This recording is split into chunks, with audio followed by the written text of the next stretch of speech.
Bueno, así como cuando me inspiro a hablar de cualquier cosa, les voy a contar que durante el divorcio se presentan dos posturas bastante claras. Una tiene todo el sentido, la otra es absolutamente incoherente. Que me refiero a que es incoherente desde el sentido estricto de la funcionalidad, obviamente entendiendo que hay que gestionar emociones, ¿cierto? Pero digamos que una de ellas es porque una cosa es yo no estar de acuerdo con las pautas bajo las cuales se está gestionando el divorcio. Digamos, no estoy de acuerdo con la liquidación de la sociedad que se está haciendo, no estoy de acuerdo con la cuota alimentaria de los hijos, no estoy de acuerdo con la regulación de las visitas.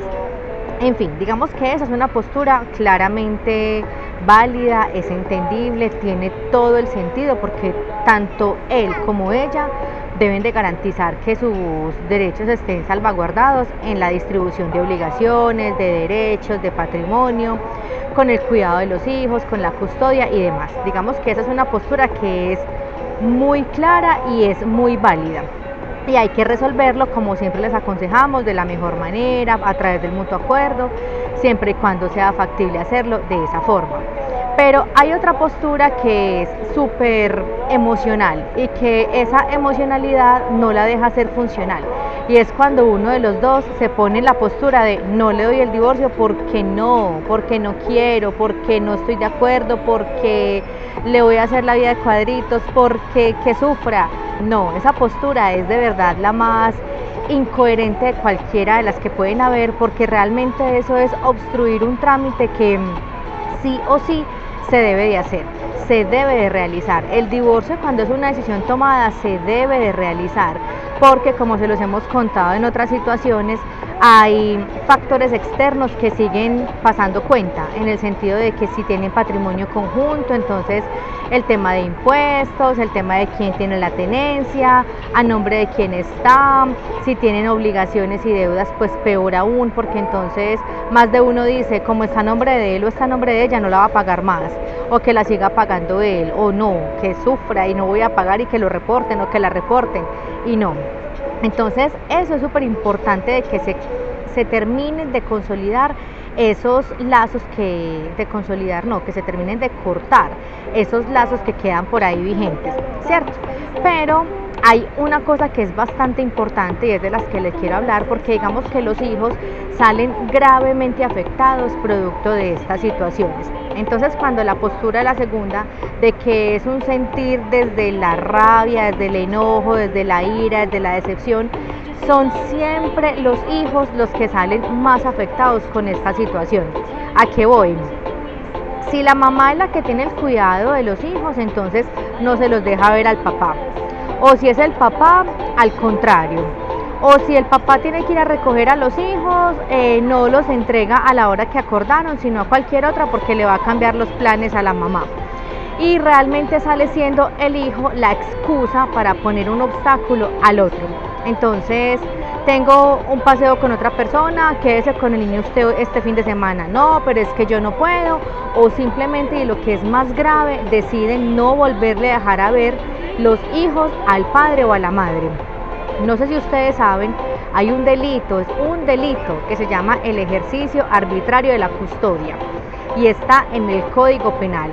Y eso quiere decir que uno de los dos padres, de manera simplemente arbitraria, decide tener actos muy no son propios de un padre o de una madre, el privarle, es que es el derecho de los niños, es el derecho del hijo de compartir con su papá o de compartir con su mamá. Entonces, cuando alguno de los dos toma esa postura y decide por sí mismo privarle el derecho al otro padre, que tiene su derecho de gozar de la patria potestad y de ejercerla en sana forma, y decide no permitirle ver más a su hijo o a su hija como un castigo a ese esposo o a esa esposa, eso es un delito. Y créanme que los que salen más perjudicados son los hijos, porque el hijo pregunta por su mamá, el hijo pregunta por su papá, y simplemente la respuesta del papá o de la mamá que tiene la custodia del niño es cualquier cosa que nada tiene que ver con la realidad. Y como les digo, obviamente el derecho del papá y de la mamá es compartir con sus hijos, claramente, y también lo tienen como derecho, porque si tienen su ejercicio de patria potestad vigente, obviamente tienen toda la libertad de hacerlo. Pero hay otro tema y es cuando deciden privar al hijo de esa posibilidad de gozar de su papá o de su mamá. Entonces pongan mucho cuidado, porfa, no se dejen llevar por la emocionalidad. Yo entiendo que hay que hacer un duelo, entre comillas, de que, bueno, o sea, si tenemos algo que gestionar, una emoción que sanar, hay que darle el espacio. Pero no sacrifiquen y no pongan en medio de todo a los hijos, que son esas personas que siempre están como ávidas del cariño del papá o de la mamá, y que créanme que eso siempre, siempre, siempre se va a resolver ante un juzgado, y el hijo, vuelvo y reitero, siempre va a ser el más sacrificado. Entonces, por más que la justicia y que a través de un juzgado se salvaguarden la mayor parte posible los derechos del menor, cuando el papá y la mamá entran en ese conflicto, entran en esa disputa de que no quieren que el papá o que la mamá vea más al hijo porque no, eso es una situación que afecta en gran medida el desarrollo de esos niños. Entonces, la verdad, gestionemos esa parte de la emocionalidad, seamos inteligentes. Yo les he dicho que estas decisiones se deben de tomar con inteligencia. Si no sentimos que somos inteligentes, hay que buscar un consejo profesional, hay que buscar una asesoría, hay que buscar un acompañamiento que sí nos permita ser consecuentes en la toma de las decisiones. Y casi todos los padres dicen que los hijos son el amor más grande que pueden sentir, entonces que eso sea coherente con su forma de actuar, que si sus hijos realmente son ese amor tan genuino que ustedes sienten, no los sacrifiquen y no los lleven al extremo de privarlos de la posibilidad de tener un sano desarrollo con su papá o con su mamá. Esas son las consecuencias de tomar decisiones a la ligera, de tomar decisiones inadecuadas. Entonces, por favor, mucho cuidado. Recuerden que la primacía de los derechos de los menores es primero que cualquier cosa, primero que cualquier cosa. Entonces, los adultos son los que deben de resolver la situación de una manera adulta, madura, y no sean los niños los que lleven la consecuencia de ese dolor, de esa angustia, de ese enojo que esa relación pudo haber causado. Entonces, el divorcio también incluye esto, tener una sana decisión con respecto a los menores, y ninguno de los dos, el papá o la mamá, tienen mejor derecho que el otro, ninguno, en el sentido de que si los dos son responsables, se hacen a cargo de sus hijos, velan por ellos, cuidan de ellos, los dos están en igualdad de condiciones.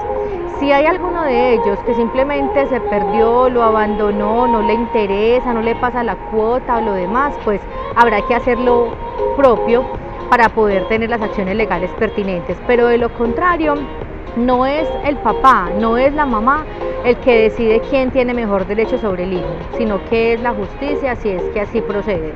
Pero si no procede, los dos están en igualdad de condiciones. Entonces, bueno, de eso íbamos a hablar hoy, de que las emociones hay que gestionarlas, pero con inteligencia, y que los hijos, siendo parte de ese núcleo tan importante, no deben de ser quienes lleven de esta situación tan compleja cuando alguno de los dos decide privar al otro padre de la presencia o el disfrute de su hijo.